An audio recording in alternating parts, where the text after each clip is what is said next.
En quoi ce spectacle en langue anglaise peut-il être considéré comme une innovation?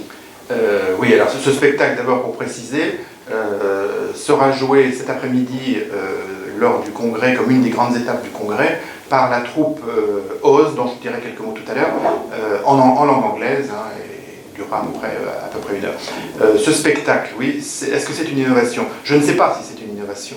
En tout cas, c'est un support, et ça c'est certain, très porteur pour l'apprentissage, pour entrer en fait dans la langue vivante étrangère et favoriser l'apprentissage de cette langue par les élèves.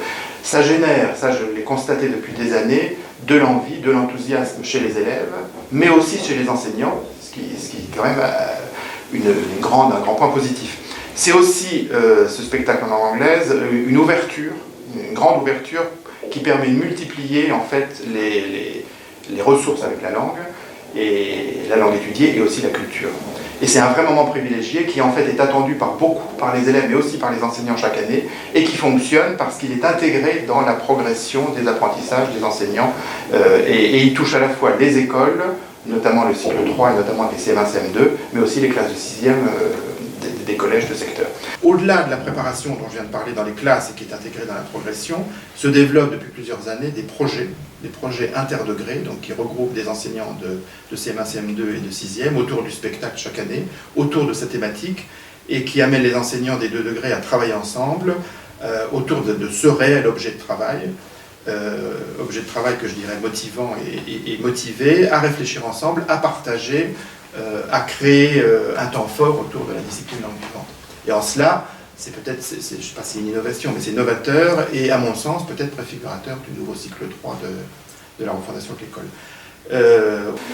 Pour accompagner les enseignants, je dirais quelques mots là-dessus parce que c'est important, nous avons depuis plusieurs années mis en place des animations pédagogiques parce que les enseignants doivent être accompagnés pour accompagner les élèves.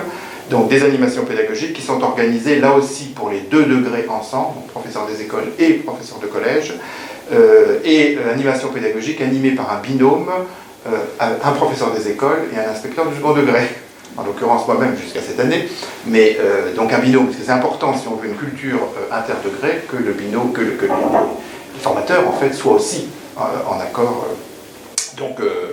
Et ces animations pédagogiques permettent donc d'accompagner les enseignants, de viser une grande ouverture culturelle et ça leur permet de construire un vrai projet pédagogique avec leurs élèves qui, je dirais 3 choses, s'inscrit dans l'esprit des programmes de langue vivante, qui entre aussi dans la transversalité des apprentissages, parce que plusieurs pistes sont proposées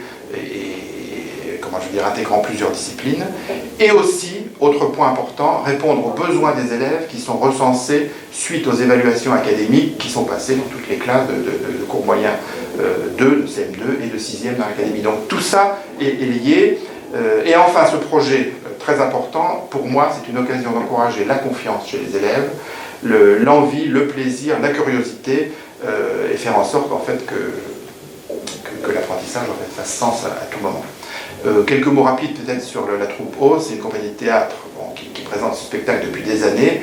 Il se trouve que cette troupe vient dans l'Académie de Rouen depuis 28 ans, tous les ans, et pour des milliers d'élèves chaque année. C'est une compagnie reconnue au plan national qui offre son talent à des comédiens de grande valeur et qui met avec une mise en scène très captivante, très dynamique, pleine d'humour, pleine de magie en fait. Donc, comme elle vient depuis plusieurs années, c'est un travail conjoint qui s'est inscrit dans la durée. Donc je ne sais pas si c'est de l'innovation, mais peut-être que c'est de l'innovation qui s'inscrit dans la continuité. L'innovation, c'est pareil ce qui se passe avant, c'est de l'innovation dans la continuité. En effet, il a fallu du temps, ça veut bien le dire, du temps pour convaincre du bien fondé de l'action, de ce spectacle, et d'y voir une plus-value dans les apprentissages des élèves. En quoi l'enseignement des langues vivantes doit-il encore évoluer? Alors si vous dites encore évoluer, c'est qu'il a déjà évolué. Je pense qu'il a vraiment évolué. Alors évolué pour qui, au travers de qui, bon, mais il a déjà bien changé. Alors grâce déjà à une chose, c'est au cadre européen commun de référence pour les langues. Quand on parle du CECRL, ce cadre qui est un outil du Conseil de l'Europe, publié en 2001, il faut le dire, il y a quand même 15 ans, et il a fallu toutes ces années pour arriver dans les classes, mais il a évolué grâce à ce cadre, et ses descripteurs. Et les descripteurs du cadre européen, qu'on appellerait maintenant item dans le socle commun, enfin bon, les descripteurs, c'est une vraie colonne vertébrale qui permet de bâtir du sens, en fait, dans les apprentissages. Je voudrais rappeler 3 points importants par rapport aux langues vivantes. Un, tous les programmes de langues vivantes sont adossés au cadre européen depuis 2005. D'abord les programmes de collège, ensuite les programmes d'école en 2007-2008, ensuite les programmes de lycée, seconde, première, terminale. Donc tous les programmes de collège, de l'école, je veux dire, avec un E majuscule, sont adossés au cadre européen commun de référence pour les langues. Premier point. Deuxième point, l'entrée par activité langagière. Alors il me faut peut-être préciser ce qu'est une activité langagière. Il y en a 5 dans les programmes. C'est la compréhension de l'écrit, la compréhension de l'oral, qui sont 2 activités de réception, et puis l'expression écrite, l'expression orale en continu et l'expression orale en interaction, c'est-à-dire le réagir et dialoguer. Ces 5 activités langagières sont toutes déclinées donc dans ces programmes et sont clairement affichées. Et troisième point important, ce sont les niveaux de compétences du cadre européen qui eux aussi sont à atteindre, ou du moins à viser à la fin, à différents paliers ou à certains moments, on va dire, du parcours d'apprentissage de l'élève. Donc en cela, je pense que la pédagogie et la didactique des langues vivantes a une longueur d'avance par rapport à d'autres champs disciplinaires. Donc ça a déjà évolué. Parce que maintenant, la langue vivante est vécue un peu comme un instrument de... comment je veux dire, qui intervient dans la réalisation de tâches, de missions, de problèmes, en fait. Et les compétences linguistiques et culturelles des élèves sont mises au service de la réalisation de ces tâches, donc prennent sens. Et apprendre une langue vivante, c'est pas seulement apprendre des compétences linguistiques opératoires, c'est aussi apprendre une langue pour en faire quelque chose, pour agir, et interagir aussi. Et les nouveaux programmes, et notamment ceux du cycle 3, nouveau cycle 3 CM1, CM2, 6e, sont complètement dans la continuité des précédents, puisque les précédents étaient déjà adossés à ce cadre européen.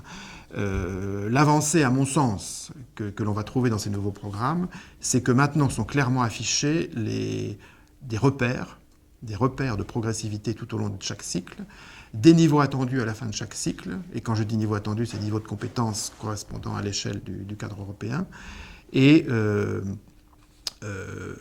des compléments interdisciplinaires où toutes les disciplines vont pouvoir être mises au service du temps de contact avec la langue vivante. Alors, quelles évolutions? Est-ce qu'il faut encore évoluer? Oui, on n'a jamais fini, de toute façon. Il me semble qu'il y a deux points essentiels, et ça, ce n'est peut-être pas que spécifique aux langues vivantes, mais ça l'est quand même. C'est une évolution dans les attitudes de l'enseignant face à l'élève, face à l'apprentissage des langues vivantes. Il s'agit en fait aujourd'hui d'encourager chez l'élève la prise de risque. Beaucoup disent il a peur de parler, etc. Encourager la prise de risque, l'encourager à oser parler devant ses pairs, à entreprendre, ce qui suppose un travail sur le regard porté sur chaque élève et sur le statut de l'erreur. Donc ça, c'est une évolution, voir l'erreur en fait comme un indice très précieux pour moduler les progressions et organiser son enseignement, et pour encourager l'auto et l'intercorrection. Penser stratégie, penser démarche. Donc ça, c'est à mon avis un premier point où on peut encore évoluer. Et puis un deuxième point, c'est faire comprendre que les compétences opératoires, c'est-à-dire l'apprentissage du lexique, de la grammaire, de la phonologie, etc., ne doivent pas être une fin en soi. C'est important, mais elles doivent être mises au service de la langue. Donc les compétences opératoires ne sont pas les seules missions de l'enseignant de langue vivante. La langue vivante, elle a aussi une mission d'éducation. C'est-à-dire apprendre à être curieux, apprendre à être tolérant, apprendre à découvrir l'autre et découvrir sa culture. C'est aussi un point là, sur lequel il va falloir... je définirais le cadre européen de commun de référence, vous vous souvenez, je l'ai défini comme cadre européen, c'est pas moi qui l'ai défini, c'est le Conseil de l'Europe, cadre européen commun de référence. Moi je pourrais dire, il me semble qu'on pourrait dire aussi que ce CE-CR pourrait être une culture de l'entraînement, ou une culture de l'évaluation, une culture de l'encouragement, CE, pour CR, une culture de la réussite de l'élève. Le numérique est-il l'avenir de l'enseignement des langues vivantes étrangères? Oui, je pense que les supports numériques vont faire de plus en plus partie de cet enseignement. Ça, c'est une certitude, et le numérique doit favoriser l'autonomie des apprentissages et impliquer davantage d'élèves. Donc, en tirer parti, oui, pour apprentissage efficace. Ce numérique va permettre aussi, en langue vivante, donc c'est ces outils numériques, d'enrichir les situations, et non seulement de rester dans la classe, mais aussi d'aller hors de la classe, ce qui est aussi intéressant. Donc c'est l'avenir, oui. Mais, ça doit s'intégrer dans les séquences d'apprentissage et surtout être mis au service d'un objectif qui, lui, va être défini par l'enseignant au service de ces apprentissages et faire sens à tout instant. On a quelques points forts déjà dans le numérique. On a l'installation de la baladodiffusion qui est quand même assez répandue maintenant dans l'enseignement des langues vivantes, notamment au niveau du collège et du lycée. Peut-être un peu moins à l'école, sauf que certaines écoles sont plus avancées que d'autres, mais c'est évident que la baladodiffusion a permis d'ouvrir le champ de la compétence de compréhension orale, celle de la production orale. Important ça en fait. Et il ne faut pas oublier non plus que la voix, elle ne contient en fait que ce que l'oreille entend. Donc en fait, pour intégrer une langue vivante, il faut passer par l'oreille, d'abord, puisque important ça. Donc travailler avec des fichiers son, travailler avec des clés USB pour s'enregistrer, etc. Tout ce travail de son est essentiel. Il permet aussi, cette baladodiffusion, d'accéder à des ressources authentiques aussi, donc d'ouvrir sur la culture de l'autre. Et aussi présenter à l'élève ou offrir à l'élève des variétés linguistiques de diverses aires géographiques de différents pays. Ça permet aussi, autre chose importante, c'est le respect du rythme de chaque élève aussi. Et c'est une aide à la vraie différenciation pédagogique et au développement de l'autonomie. Autre outil qui se développe de plus en plus, c'est la vidéoprojection, qu'on utilise de plus en plus et qui permet aussi une ouverture linguistique, mais aussi une ouverture culturelle. Le NT, les tablettes numériques qui vont arriver, mais attention, là encore, doter tous les élèves d'une tablette numérique ne suffira pas si on ne sait pas ce qu'on va mettre derrière et quel objectif sera mis derrière dans les enseignements et les apprentissages. Ce numérique permet aussi des travaux collaboratifs que l'on voit déjà dans certaines classes, entre élèves et enseignants. Mais on peut aussi penser que ces travaux peuvent aussi être des espaces, enfin ce numérique peut aussi mettre en place des espaces réservés aux enseignants entre eux pour pouvoir partager, travailler entre eux. Je suis convaincu que le numérique, comme vous disiez dans la question, en fait, est l'avenir, mais attention, ça prendra du temps d'abord, du temps parce qu'il faut accompagner les enseignants pour qu'ils puissent se servir de ces outils. Donc, construction de l'accompagnement des équipes pour en mesurer aussi la plus-value. Donc, ce numérique doit venir enrichir les pratiques au quotidien, certes, mais ne les remplacera jamais.